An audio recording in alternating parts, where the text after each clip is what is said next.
Hi mga moms! Another day, another mini vlog! So today, schedule ko ron ni Daddy Gerson para sa iyang colostomy check-up. Baka nagtaka mo mga moms nami diri sa Brokenshire na mga diri ang surgeon mga moms. 1 month na ang nilabay gikan sa iyang minor surgery.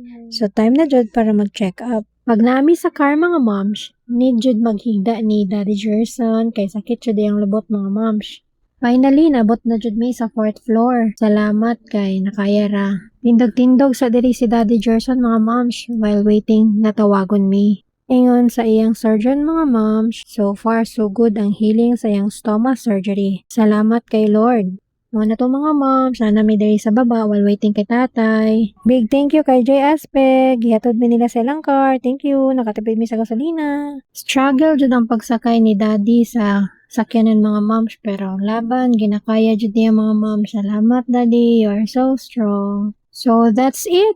Done na mi sa iyang check-up mga moms. Going home na mi kay waiting na po si Jeho dito. Thanks for watching. Paalam.